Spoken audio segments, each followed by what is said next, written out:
Hey there, good evening. I hope you are doing well. It is a rainy day here in Cape Town, South Africa, and winter is upon us.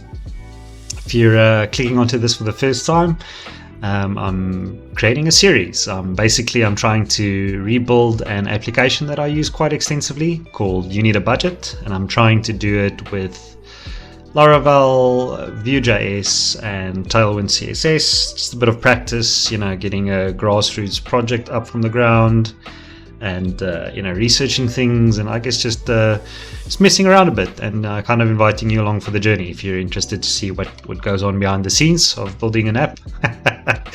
So far, I think what's gone on beyond the scenes has just been quite a lot of planning, just a lot of research. I think in one of the videos we just basically scaffolded like a base root application, at least just the shell, so that we've got something to build into. Okay, so continuing on from last time, we were basically just researching an admin component library, and I think I learned a lot about the concepts and stuff. One thing I can definitely recommend is to make sure that you're plugged into tech community, whether that's tech community ILCs or within your country. So for me, one of the great tech communities that I'm a part of is called Vite Tech, and it's just a Slack channel where like a bunch of like-minded technically inclined individuals and project managers and basically anybody in and around the tech space, whether you're professionally engaged in it or just interested in it as a hobby and maybe other purposes. But it just offers you an opportunity to have a space to kind of connect. There are various channels that have topics, and kind of today I dropped the kind of like thinking behind whether I should get an admin component library, whether I should build things from scratch, kind of just to pose that question to the Laravel community that kind of congregates on ZA Tech. And it was quite good. I got some solid input. I supplemented that with some more kind of like research and stuff that I just did. I watched a bit of a video on it, and it was interesting. I think basically I kind of came to the conclusion that I was most likely overthinking it and probably misunderstanding it. And so I think there's a lot more understanding that I can build around it, but I think the gist of it was just to not get hung up that it has to be like backed by a specific framework. So as an example, I know I dug around looking for a Vue.js backed component library. And so I think the gist of it was just kind of like pull in components as you need them. I think there were a few suggestions that were maybe a bit more tailored towards like, hey, if you're building a commercial product or you're building something for a client, then you should use something like X or Y. And those things I noted down because those will definitely come in handy the next time in a situation like that. But I think because we're just kind of messing around, we're just going to be kind of like building what you're seeing in front of you to a lesser extent, of course.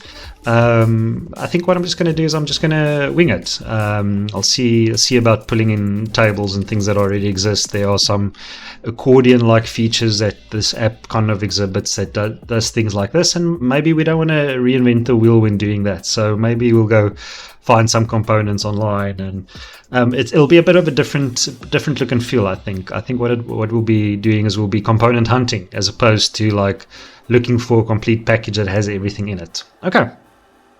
Cool. Anyway, so that's just some feedback on some more stuff that happened offline or outside of like this context. So that's good. So I think for tonight, I actually want to kind of like start building. There's obviously a lot more to this app than just what I'm going to be building. I think that obviously there's like authentication, there's settings, there's all these kind of things. But I just basically want to, in gaming, it's called the core gameplay loop. But I essentially just kind of want to build the core part of the software, right? So let's actually start talking about this, right? So the purpose of this software is essentially to drive how you plan and manage your money.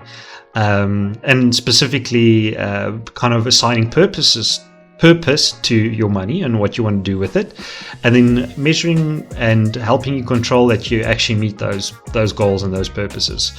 So okay, so then I guess we can dive into a little bit of a whiteboarding session this evening, and then start kind of like talking about the solution, kind of like what this is all about. Now I really do like Lucidchart, but I use it professionally, so I unfortunately can't use it on the stream right now because I haven't prepped it to be clean of any professional and confidential graphs.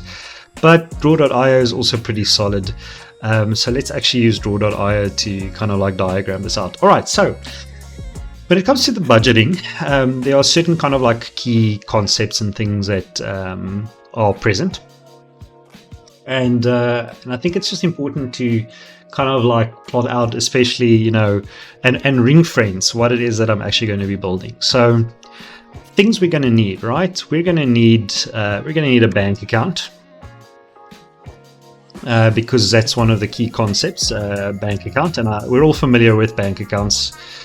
So we've got bank accounts, and bank accounts, they've got, I see it's nice and rectangular, and they've got transactions.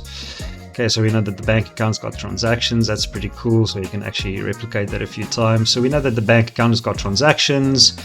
And then, your transactions got all the kind of like stock standard things that we've grown used to. It'll have a date, it'll have an amount, it'll have a description. And I think most importantly, a category is one of the big things. As you can see right now, we've basically got a blank budget. So let's actually add an account. So let's make it a linked account. Well, actually, no, not a linked account, because we're in South Africa. We don't have the nice bank support that the peeps in USA and Canada has. So let's just call this demo account. It's going to be a checking account. The balance right now is going to be 0, and done. There's our first account, starting balance of 0. So okay, so now we can actually look at the transaction. So as we were saying, okay, so we've got a date, we've got a payee category, memo, outflow and inflow. That's kind of how they did it. Look, we could totally split it like that, or we could just accept positive and negative values, but let's mirror it for now, right? Plus minus. So okay, so our transactions, and if we do our transactions like this, I think what I basically just want to do is I'm actually not going to connect it right now, so let's actually just drop that down there. So we've got our transactions, and our transaction, let's make like a little till slip, right? Like a little till slip. So let's put that, now in Lucidchart you can chuck things to the top. With this you can put things up and down, you can indent them. It actually doesn't look like I can put the text to the top. Oh, there's a table. Okay, well, anyways, no worries. Let's start typing. Okay, so we know we need to have a date. We need to have payee. I think they call it a payee. Okay, awesome. Payee. Payee. We've got a category.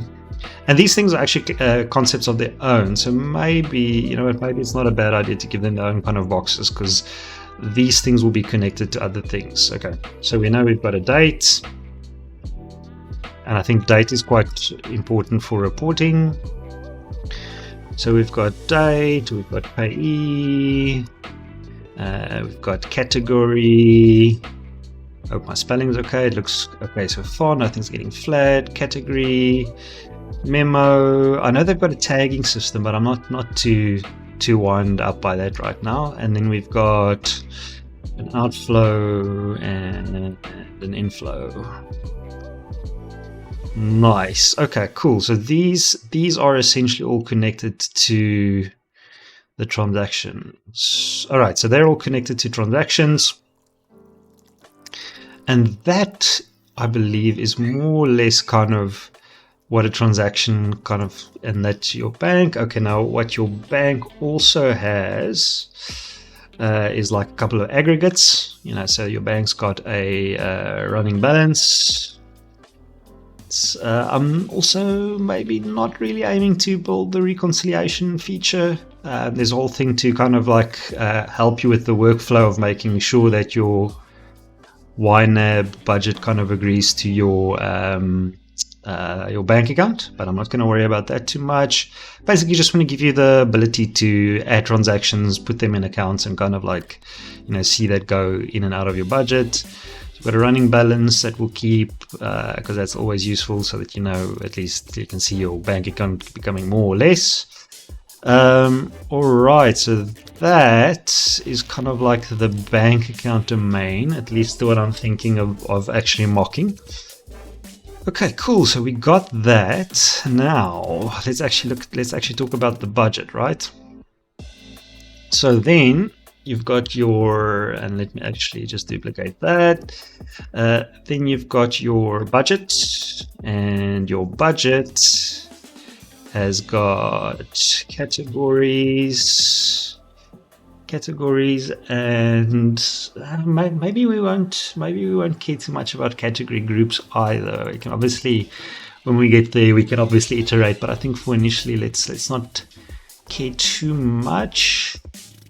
Then we've got months. That's also quite good to know, months. But I think let's drop months down here. They're a bigger concept, and within a month you kind of got category balances, and so a category will have a balance and a budgeted amount. Yeah, that looks good. And it's also got activity, and the activity is the aggregate of the transactions for where you set the category. So that's kind of like how it ties into the what's called the activity. That's pretty solid. So these are kind of like the concepts that we're working with, like from a simplified higher version of kind of like thinking about it. And so basically, if we've mocked these things, and I want to kind of exclude month, because we can obviously do roll forwards and backs, but maybe we can include it. Then we've basically outlined kind of like the necessary architecture to power these things. And let me just quickly, in case you haven't seen the software before, you're just maybe interested to see how they work. So typically, maybe this is the first time I'm budgeting this. I've just opened up a bank account today, and so maybe career, or what's it like, employer A, right? So employer A, they're going to pay me a salary, so I'm going to put the money to this thing called ready assign. So this might be my May 2023 salary. And they'll maybe say, I'm earning 10,000 currency units. Okay, great. So perfect. So now I've got 10,000 rand in my account, which is cool. As you can see, it's waiting to be assigned. And so now I'm going to basically just draw up my plan. I'm going to kind of like specify what that 10,000 rand needs to do before my next money comes in, right? So maybe I've got a 2,000 rand rent. Maybe electricity is 500 rand. Water is maybe 100 rand. And so as you can see, as I'm kind of putting that in, the available amounts are popping up, and the ready to assign is getting less. So there's just a little bit how it works. Maybe internet's just as much as electricity. Groceries maybe 4,000 rand, and for transportation I need to budget the rest. So there you go. So basically I've now plotted my whole salary, and basically this is what it needs to do. And so then as the month kind of progresses, so maybe tomorrow morning I wake up, and the first thing I need to do is I need to go to BP fuel station, right? And a BP fuel station, I need to throw in petrol for my car, and I'll maybe do like 500 rand worth of petrol for my car.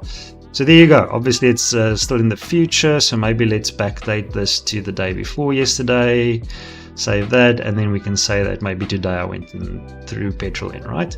So now if I go to the budget, you can see that I've spent 500 of 2,900 rand that we budgeted. There's the 500 rand because it was captured there, and that's kind of like how everything's connected. So we basically want to build this. This is kind of a cool loop of you need a budget. So you get money, you plot it, you kind of say what the money needs to do before the next money comes in, and you rinse and repeat, and you capture your transactions as and when they happen. And this is a phenomenal budget technique. Can't recommend it enough. But if you want to know more, you need a budget, please check it out. Okay, cool. So we've got our concepts. We know what we want to build. And this is essentially, I guess, the architecture. So So let's do this. Let's just delve in. Let's see where the code takes us. All right. Okay. Cool. So I've got my IDE open over here.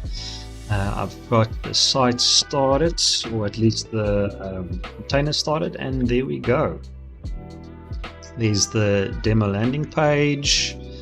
And I think let us then go to the resources views. Welcome.blade. I think let's maybe just nuke this, right? We can keep the head maybe, and then the body. Let us delete the body. So that should leave us with a white space. Oh yeah, of course. I'm going to do sale npm run dev to get Vite started. And if we've got Vite started, that means the hot reload will work. Okay, beautiful. So as you can see, there we go. Let's do an H1 and do like hello world. Old classics I saved. See if the hot reload is working.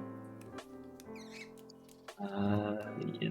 Didn't automatically reload, but there's the hello world we specified up there. So if we do class, can we do like heading, title? Okay, great. So I guess at this stage, we should have Tailwind sorted, which means we can use the Tailwind docs. There we go. It's always handy to have this up and available.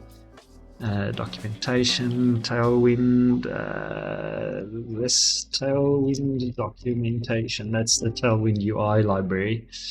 There we go. Okay, fantastic. This doesn't quite look like the docs that I'm familiar with. I think that's the second version. Let's look at the first version. No, that's Tailwind UI again. That's weird. Is maybe just because I usually do the dark mode? No, that is how it does. Documentation, read the docs. Let's start doing. This is interesting that they maybe do a redesign. It does look like it. Tailwind.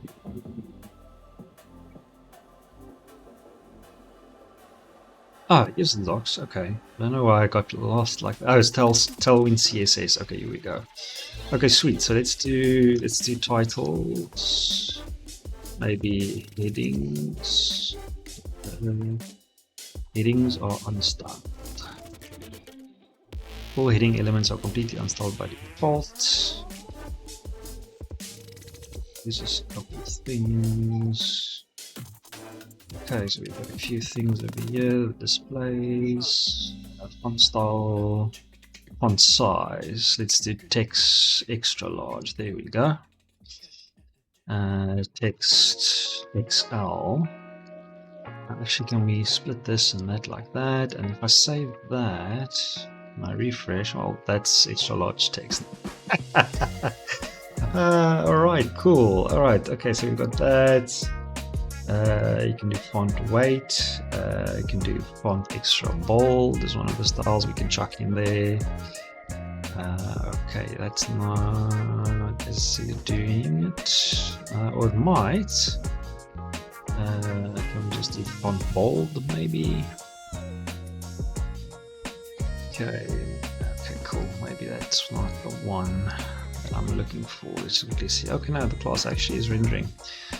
Alright, so good to know. Let's maybe just quickly check. I just quickly want to make sure that we are indeed seeing Tailwind classes. I'm going to try and make that text like a different. Yeah, okay, so Tailwind classes are working because that text grade 500 did register. Alright, perfect. Okay, so the welcome.blade is within our control. Which is good. Cool. Alright, so we've got Vue, we've got vanilla.js, we've got CSS. Alright, okay, cool. So, sweet. I want to get Vue.js into the project. So let's have a look for that. Laravel Vue.js. Amazing Groovy skills. Right.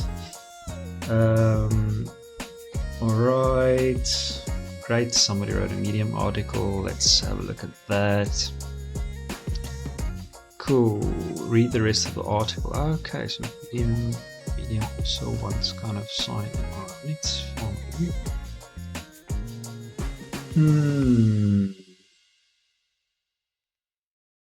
Maybe somebody wants to give us the info without. Okay, sweet. So let's run through this. Cell composer require Laravel /UI. Cool. That's going to sort that out. Okay, Laravel UI. Fantastic. And the Laravel UI package has some helpful artisan commands which will automatically scaffold out everything you need to get started with Vue. Man, don't you just love open source and all the amazing peeps that contribute to it? Alright, so let's do Sail, Artisan, UI, Vue. Cool, Vue scaffolding installed. Please run npm install. Okay, fantastic. Let's do that. Sail npm install and npm run dev. Let's just see, because obviously run dev is Vite, so let me just kill that down. Npm install and npm run dev. Sweet. So that's doing a few things. Okay, great. Obviously it's going to add some more node packages. Where do we... Oh, this is the app directory, right? Yeah, there we go. There's the node modules. Okay, you can see it's doing some cool stuff. Alright. This is probably a problem with npm. There's likely a login output. See, it's not liking a few things. Okay, but we'll figure that out. That's maybe just Vite giving us some, or Vite giving us some issues. Alright, we got all of that stuff. File changes. Okay, cool. Let's see what's up with the Vite config. Okay, input. Was this automatically updated? Oh, that's pretty cool. Okay, so if we do so npm run dev, yeah, there it goes. Sweet. Probably just didn't. I don't know what I didn't like the first time, right? Isn't that, that's just take for you, right? It's resolving itself. Okay, cool. So if we refresh this, got that refreshed. All right, cool. Now we're gonna just quickly have a look at something, see if this will do something for me. Hello world S, so I can do that. You know what? I wonder if I don't actually have to turn on hot module reload, refresh. Let's check this out. Let's see. If I were to turn on Vite HMR, let's just say Laravel. I feel like it's just missing. I'm just quickly gonna. So I'm having a look at some of the content.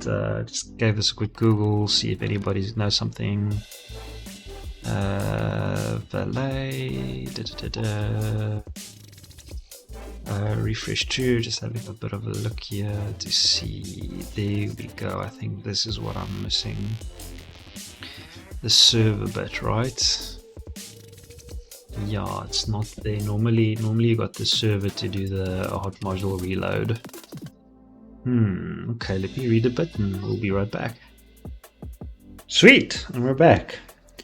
Okay, this was actually quite cool. And again, I made the joke, I think, in the previous session that, 3 hours of debugging can, can save you 3 minutes of reading the documentation.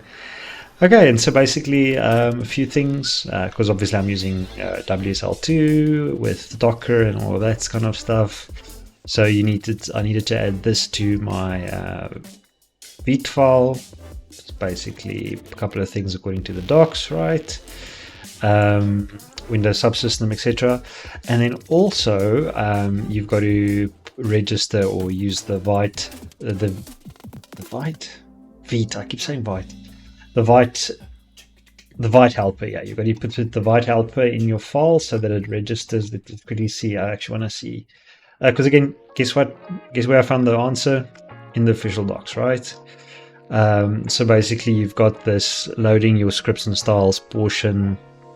And so with your Vite entry point configured, you only need to reference them in the Vite play directive that you have in your head. So once I've done that, and the Vite directive will automatically detect the Vite development server and inject the Vite client to enable hot module reload, right? So I was missing that in addition to those settings in my Vite config. And once I got those sorted, presto, Bob's your uncle. There I'm going to take away, and as you can see, it reloaded on the left hand side without me needing to press refresh. So there, okay, I'm going to press save, and then I'm going to lift my hand, save, and it reloads. Right, that's hot module reload for you. Like, make a change, appears real time, some of the coolest stuff ever. All right, okay, so I mean, we're moving in a direction. We had a look at the platform tonight. We kind of brought Vue in. I think we'll start getting into that a lot more from next week onwards. Well, next session onwards, rather. Yeah, I see we've already got an example component installed and scaffolded. Yeah, so we'll touch a bit more on that. I think in the next session. And then we'll start putting things on the screen and start setting up our data architecture and our backend and all of those things. So that should be really cool. Yeah, just goes to show you there's a lot of wind up to the projects. It's never just like, here we go. But cool. If you've made it this far, thanks so much. And yeah, looking forward to some more sessions in the future.